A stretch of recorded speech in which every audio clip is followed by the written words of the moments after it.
पिछले 10 साल की राजनीति को देखते हुए क्या भारतवर्ष में ये मान लेना चाहिए कि वंशवाद की राजनीति, खानदान आधारित राजनीति का अब भारत में खात्मा हो चुका है, अब अंत हो चुका है। और भारत में लोकतांत्रिक खूबसूरती तो यह है कि चुनाव दर चुनाव हर राजनीतिक दल को अपना प्रभुत्व, अपनी लोकप्रियता साबित करने का मौका मिलता है। भारतवर्ष में जहां अभी 3 राज्यों में चुनाव के बाद फिर से निकाय चुनाव की आशंका जताई जा रही है कि होने को है। हालांकि उत्तर प्रदेश में उत्तर प्रदेश की सरकार ने प्रधानों को जिस तरीके से प्रशासक नियुक्त कर दिया था, हाईकोर्ट ने उस पर रोक लगा दिया है। लेकिन फिर से एक बार चुनाव हो सकते हैं और विधानसभा चुनाव की सुगबुगाहट भी शुरू हो रही है हमारे देश में। उत्तर प्रदेश, उत्तराखंड, गोवा, मणिपुर और पंजाब, इन 5 राज्यों के विधानसभा चुनाव इस देश के अंदर क्या नया राजनीतिक परिवर्तन लाएंगे, इस पर इस वीडियो में बात करेंगे। और वंशवाद की राजनीति, खानदान आधारित राजनीति के लिए उत्तर प्रदेश का चुनाव ही एक महज पावर हाउस साबित हो सकता है। इसका जवाब हमें आगामी 2027 में लखनऊ से ही मिलेगा।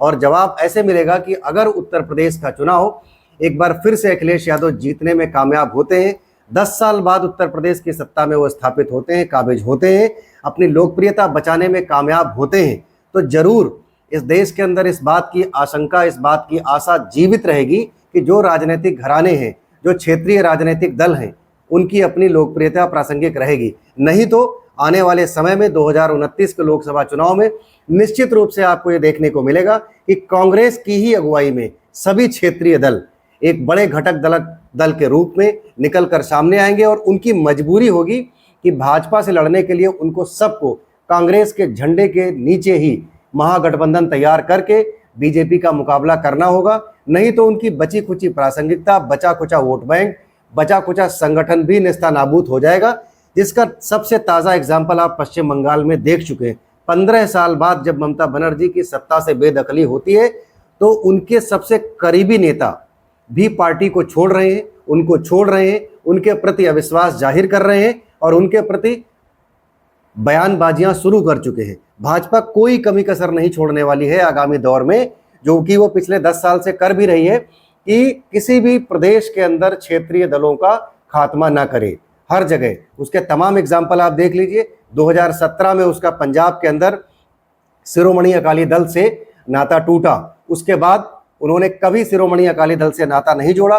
भले ही वो आज वहां सत्ता में नहीं है, लेकिन 2017 में जब शिरोमणि अकाली दल पंजाब की सत्ता से बेदखल हुआ, वो एक ऐसा दौर था। उससे पहले के दौर पर अगर आप नजर डालें तो प्रकाश सिंह बादल का एक ऐसा दबदबा था कि चंडीगढ़ से लेकर दिल्ली तक उनके पास अकूत पावर थी, उनके पास तमाम निगोशिएशन की पावर थी। लेकिन यही निगोशिएशन पावर उनको ले डूबी। उनके कई करीबियों पर नशे का कारोबार करने के बड़े आरोप लगे। सुखबीर सिंह बादल के अपने कार्यकाल में ये कहा गया कि पंजाब उड़ता पंजाब बनता चला जा रहा है और इसकी पुरजोर मजम्मत वहां पर आम आदमी पार्टी कर पाई और 2022 में उन्होंने अपनी सरकार बनाई। और शिरोमणि अकाली दल की वह स्थिति हुई कि अपनी अपनी सीटें बचाने में भी कामयाब नहीं हुए। मात्र 2022 में 3 सीटें शिरोमणि अकाली दल ने वहां पर जीती। बादल परिवार का राजनीतिक प्रभुत्व खत्म हुआ। इससे पहले जम्मू कश्मीर में महबूबा मुफ्ती के खानदान के साथ भाजपा ने गठबंधन में सरकार बनाई और उनको खत्म कर दिया। बिहार का एग्जाम्पल आप सबके सामने है। उन्होंने कैसे नीतीश कुमार के घर की राजनीति को समाप्त किया, उनको दिल्ली में बुला लिया, उनके बेटे को बिहार में स्वास्थ्य मंत्री बनवा दिया। आज की तारीख में जनता दल यूनाइटेड पार्टी लगभग खत्म हो रही है। उत्तर प्रदेश और बिहार में सिर्फ 2 राजनीतिक दल ऐसे हैं, उत्तर प्रदेश में अखिलेश यादव और बिहार के अंदर लालू प्रसाद यादव के बेटे तेजस्वी यादव। वो सिर्फ बीजेपी के सामने मुखर होकर, खड़े होकर अपना वोट बैंक, अपना संगठन बचाने की कवायद में जुटे हैं। लेकिन वो किस तरह बचा पाएंगे? आने वाला एक एक चुनाव सिर्फ इन सब के भविष्य की राजनीति का सितारा होगा, बल्ब होगा। अगर वो जलता है तभी इनका वजूद बचेगा। आप महाराष्ट्र में ले लीजिए, ये वही शिवसेना जो भाजपा के साथ मिलकर चुनाव लड़ती चली आ रही है, आज शिवसेना का अस्तित्व हाशिए पर है। उद्धव ठाकरे का राजनीतिक भविष्य हाशिए पर है। नगर निकाय का चुनाव ले लीजिए, चाहे विधानसभा का चुनाव ले लीजिए, वजूद खत्म हो चुका है। भाजपा ने अपने लोगों को इस तरीके से स्थापित किया है कि शिवसेना के दोनों गुटों को खत्म कर दिया। पश्चिम बंगाल में बिल्कुल ममता बनर्जी की पार्टी पहला चुनाव हारते ही खत्म हो चुकी है।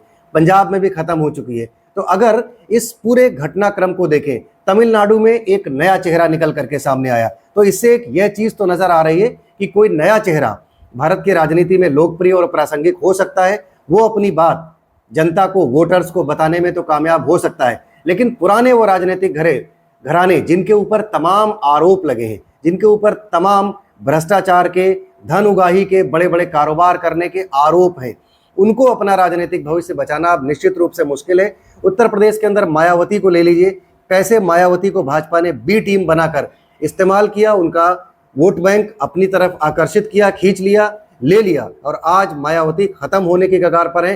कैसे मायावती ने इस प्रदेश के नए युवा वोटर्स को लुभाने के लिए अपने भतीजे आकाश आनंद के डेलीगेशन में, अगुवाई में एक बड़ा प्रोग्राम किया। वो प्रोग्राम भी जनता के बीच में ये मैसेज दे करके गया कि यह प्रोग्राम भाजपा के लिए और भाजपा के लोगों ने करवाया था। इस तरीके से मायावती की भी प्रासंगिकता खत्म हो रही है। लेकिन इसके पीछे की राजनीति का कारण क्या है? भारत की राजनीति में जो कॉर्पोरेटीकरण हुआ, कॉर्पोरेटीकरण का मतलब ये कहा जाएगा कि आंदोलन और क्षेत्रीय अस्मिता ताक पर रखकर जिस तरीके से क्षेत्रीय दलों ने अपनी हानि लाभ का नुकसान का आकलन करते हुए राजनीति की, अपनी राजनीतिक पार्टियों को हानि लाभ का उद्यम बनाया और उन्होंने संघर्ष का रास्ता छोड़ा, आंदोलन का रास्ता छोड़ा और एयर कंडीशन कमरों में बैठकर जो है थर्ड पार्टी कंपनीज को हायर करके, कंसल्टेंसी कंपनीज को हायर करके जब राजनीति करनी शुरू की, इससे जनता के मन में उनके प्रति अविश्वास बढ़ा और उधर भाजपा ने सत्ता का एज लिया। सत्ता के साथ उनके पास तमाम पावर थी, तमाम चीजें ऐसी थी, मीडिया मैनेजमेंट था। इन सब के मद्देनजर उन्होंने भारत की जनता को अपनी ओर आकर्षित करने का, जनता के मन में अपने प्रति विश्वास मजबूत करने का जो कामयाबी हासिल की है, उससे आज भाजपा लंबे समय तक सत्ता में बनी हुई है। अब एक बार फिर से पंजाब के दृष्टिकोण पर हम फिर घूम कर आएंगे और बात करेंगे तो पंजाब में 2017 में कैसे उन्होंने सुखबीर सिंह बादल पर बेअदबी का आरोप लगाया।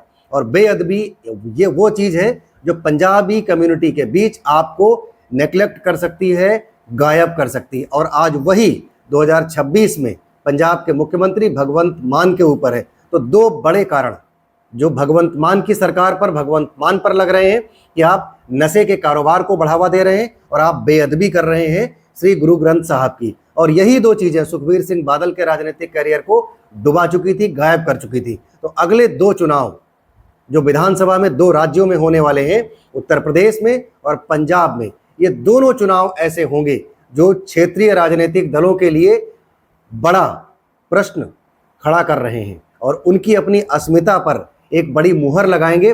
और निश्चित रूप से 2027 के विधानसभा चुनावों के परिणामों के बाद भाजपा किस तरीके से सबको फुल प्लेस गायब करेगी या क्षेत्रीय दलों का कुछ अस्तित्व बचेगा, तब जाकर 2029 के चुनाव की रणनीतियां इस भारत में स्पष्ट होंगी। आप देख रहे थे द रियल टॉक शो पर हमारे आगामी भारत की राजनीति के दृष्टिकोण पर बनाया गया ये वीडियो अगर आपको ठीक लगा हो, विश्लेषण आपको ठीक लगा हो, तो ये विश्लेषण अन्य तमाम लोगों को शेयर करें और हमें अपना आशीर्वाद और सपोर्ट देने के लिए हमारे पेज को फॉलो जरूर करिए। धन्यवाद। जय हिंद, जय भारत।